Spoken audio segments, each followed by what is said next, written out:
Hello everybody and welcome back to the Ōkami walkthrough. So, we've gotten a new brush technique, the Veil of Mist from Ōkami. And I believe that basically at this point, that block spider decides it's going to start to get pissy, and so we'll try and stop you. Thankfully, because you have Veil of Mist, you can progress. It's very helpful. Now, you can have a little conversation with Kaguya here, just to tell her that, you know, she was right. And, aww, Kaguya's just adorable, but she really isn't going to be able to do much else, because she's trapped. But now that we have this power, we're basically right near the end of this dungeon. Just need to use Veil of Mist to progress. If you're wondering why I've been pausing slightly as I try and draw brush techniques, it's basically because my Wiimote started freaking out around this point. It really didn't like me. You saw it beginning around the time of the city checkpoints. And basically, it just gradually got worse. It was completely and utterly frustrating. Thankfully, we're going to get through the rest of the dungeon okay. And then, midway through the next part is when I ended up managing to fix it. I don't know how I fixed it, but I did. So, I mean, you should not be having as much trouble as I am drawing stuff every now and again. I think it was a Wiimote issue rather than something within the game. Because although I will totally agree with Hideki Kamiya when he calls this game, or this version of the game, junk, and that's because it has audio glitches, it has visual glitches, and certain elements of the game just don't work properly, like Fleetfoot. And those are all pretty much exclusive to the Wii version. Because obviously they didn't do the port particularly well. I mean, they did it partially okay, but they ruined that. And then obviously the sin of removing the credits is particularly large. But obviously now we can see that the source of this evil mist is the Emperor. And I believe what you just saw there is something that I never actually end up using again, and that's that you can actually send Issun to attack your opponents for you. You just got to draw a line from him to them. In certain instances you can actually steal items from them, which is really useful. But ultimately all you're going to get out of it is like a holy bone or whatever. You're not exactly going to get anything ultra special.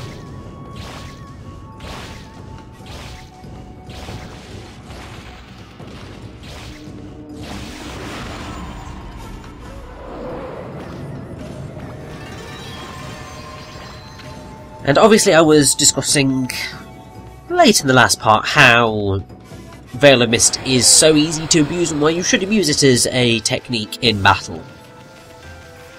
And that is basically because you can slow down enemies. I mean, notice how easy it is to take these guys down. Because this is the Mirror family, which I think is actually only found in here, which is really bizarre.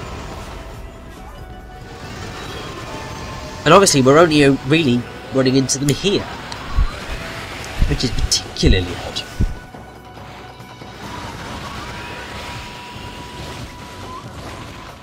If you want a little bit of stuff on the Mirror family, the artist says, I ploughed right through this set of monsters as well. They are themed with the recognisable ukiyo art style, which is the typical Japanese art style, or at least for ancient art.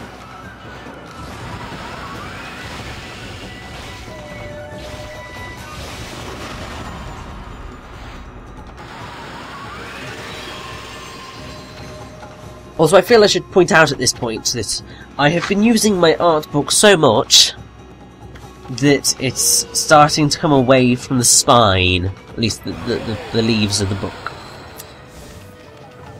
Which is a very depressing thing to see happen, but hopefully it'll hold together for the rest of the playthrough, well, walkthrough. Because I'd rather not ruin this art book, because it's beautiful. If only they'd gone for like a hardback, like the Bayonetta one, I think that would have made things a little bit better on the spine. Because it doesn't do well bending, it seems. But now that we've done those few fights and get up to the rafters, we only have one battle left to go, and that's the boss fight. And really, the only physical thing that we have left to do is just do a little bit of running about and platforming to pick up some items, and then we can go and face down the boss. Because obviously this is a proper dungeon, therefore you are going to be facing a boss. That's generally how you figure out which levels are, well, which dungeons are the proper dungeons, and which ones aren't. I mean, obviously, dungeons in massive quotation marks, or air quotation marks, because this isn't exactly a dungeon, is it? It's the Emperor's Palace. And really none of the areas that you visit in the game would be classified as dungeons. I think it's very much just a crossover from, well, at least holdover from Zelda. Because you always refer to the locations as dungeons. I mean, I guess it's just a major holdover from like Dungeons and Dragons, really.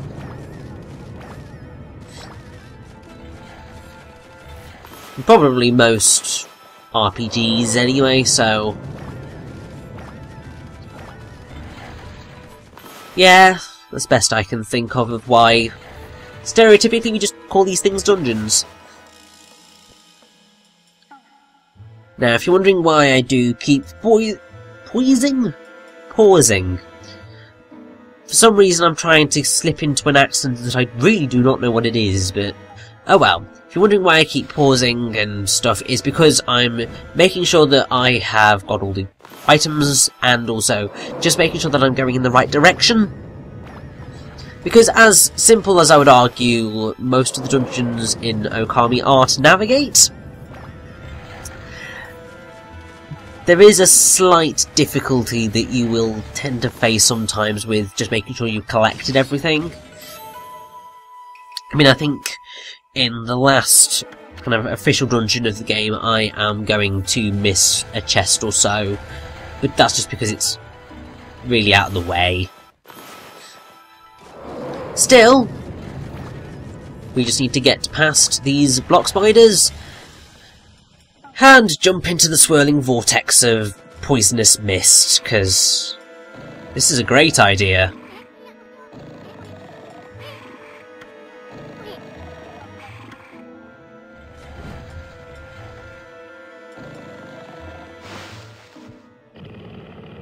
And yes, we have just gone inside the Emperor.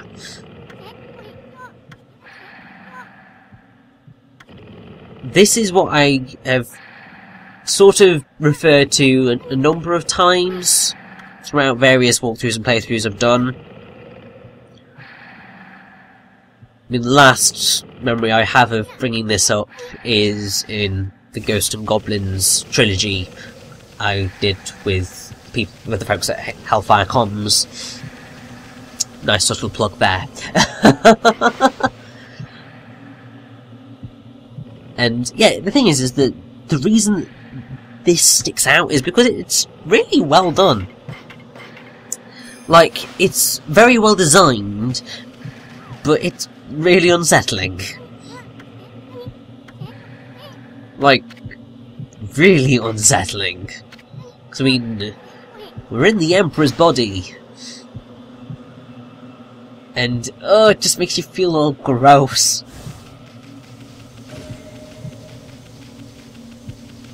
mean, especially with the whole ominous atmosphere, with the green mist, and its kind of green death mist. But we land here, and we're going to meet our boss.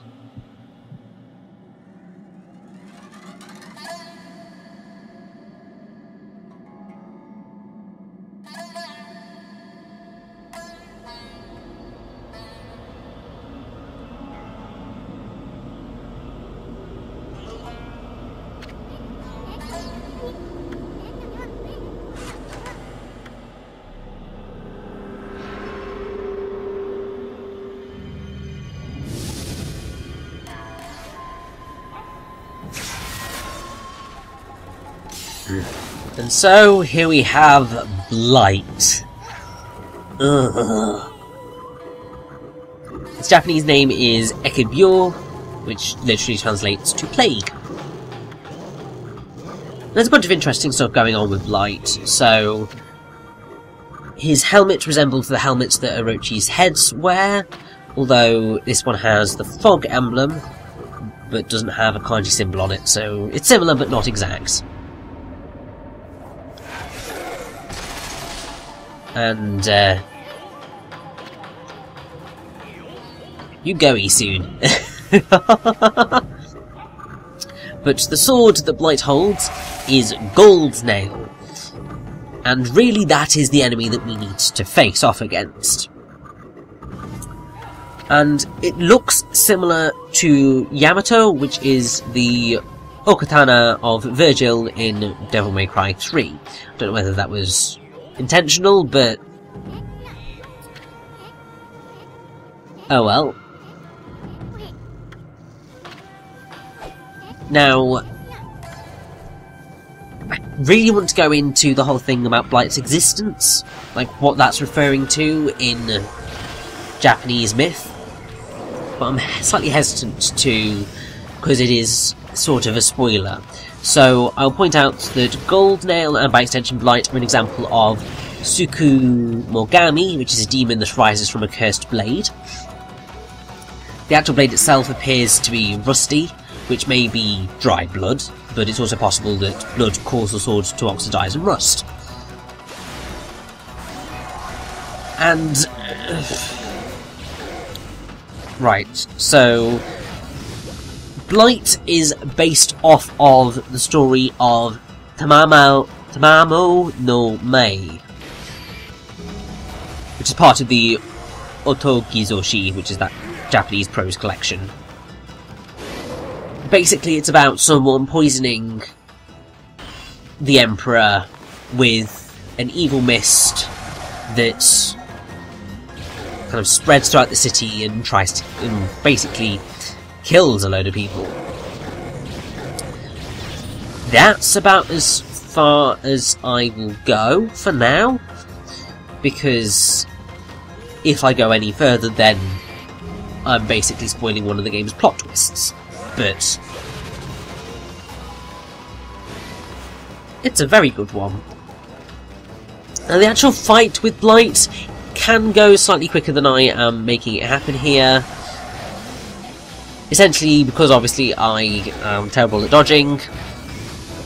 Also, really I should use like a sake or something, but I wanted to give Blight some time to actually, you know, attack.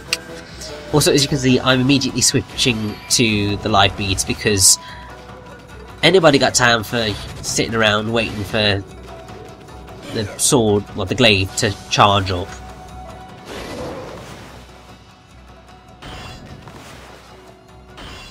Now, if you Veil of Mist when he does this, wait until I think he gets into that state, and then you can knock him out.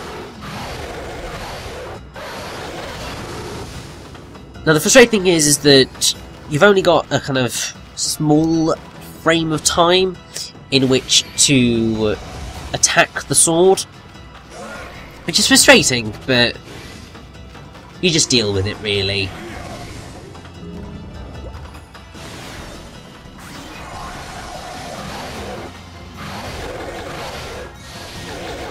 And in the end, Rosary's not working out quite as well for me as I had hoped. Still, the fight's not going to take that long in the grand scheme of things, but it's a cool fight, I have to say. It's not one of my favourites, just because you do spend a lot of time waiting for Blight to attack so that you can then kind of get your own back on him. It's very similar to Orochi in that sense. Like, you don't have the ability to attack him whenever you like. But to be perfectly honest, this is arguably more exciting than Orochi because, you know, you're more involved with dodging and so on and so forth. No idea why I decided to switch back to the glaive. I think it's probably because I thought, well, maybe I can get some more powerful hits in quicker. I mean, I sort of have, I suppose. You've got choices and options in this game, which is something that I really do appreciate, so I'm not going to get miffed off about the slowness of a weapon.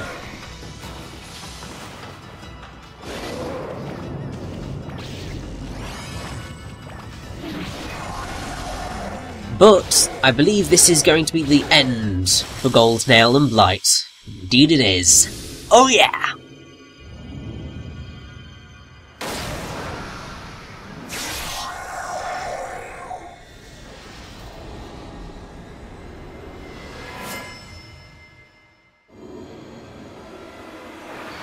And we get a new weapon! Which are the exorcism beads, which are more powerful rosaries, so hell yes! Blight, a disease residing within the Emperor's body and born of the intense hatred and evil of the cursed sword Gold Nail, was the source of the acrid mist that had plagued the capital's citizenry. But even a creature so despicable and full of hatred was no match for our intrepid heroes Amatersau and Issun. Blight's defeat brought with it a lifting of the acrid fog. The Emperor, now freed of evil's influence, returned to normal. Amatersau and the others had earned a brief moment of respite. However, evil conspired to cut the tranquil scene short. From Gold Nail's defeated form rose the familiar blackness. The spirit of evil and hatred that had resided within the sword, black as midnight and deep as the sea, rose slowly skyward. Make no mistake, this was undoubtedly one of the foul spirits that dispersed from Orochi's broken body. Quickly and steadily it rose. Then it shot off towards the distant sea and over the horizon. It moved with purpose, as if to a rendezvous with a lost friend. Amatersau and the others had no time to rest. If they were truly to restore the capital to its normal routine, they still had to deal with the threat of the water dragon. This tale is far from over. Hey you! Aren't you forgetting something? Breaking the fourth wall, Issun. Tut tut tut.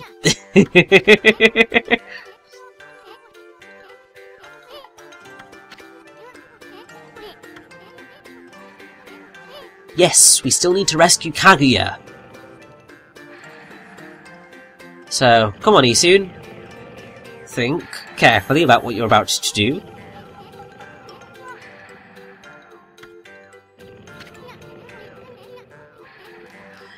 So yeah, we're gonna take control of the Emperor, because that's a cool thing to do.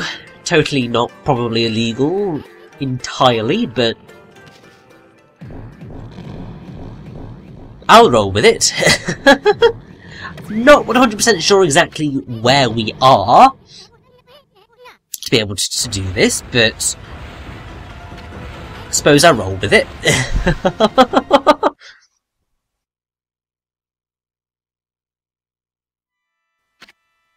So, yes, now we are in control of the Emperor. And we get this absolutely hilarious movement.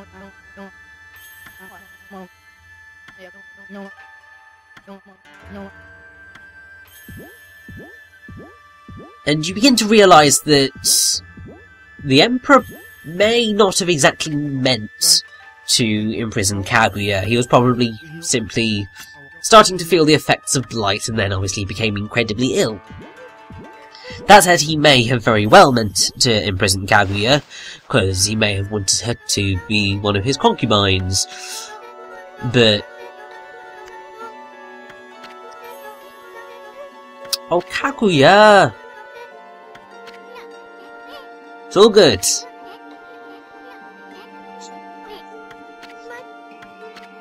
Because we're inside the Emperor! Ha ha ha ha ha! Yeah, bit of a dick movie soon. Really quite a dick move, tricking her into thinking that, you know, we died.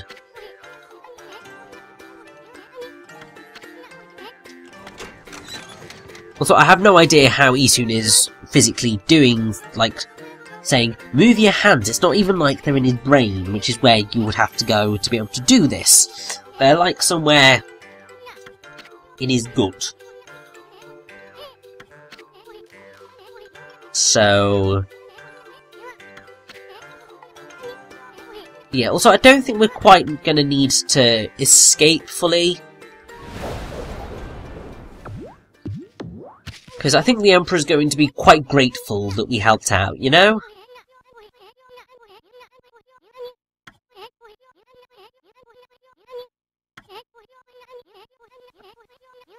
So it's time for one of those victory howls. Hell yes!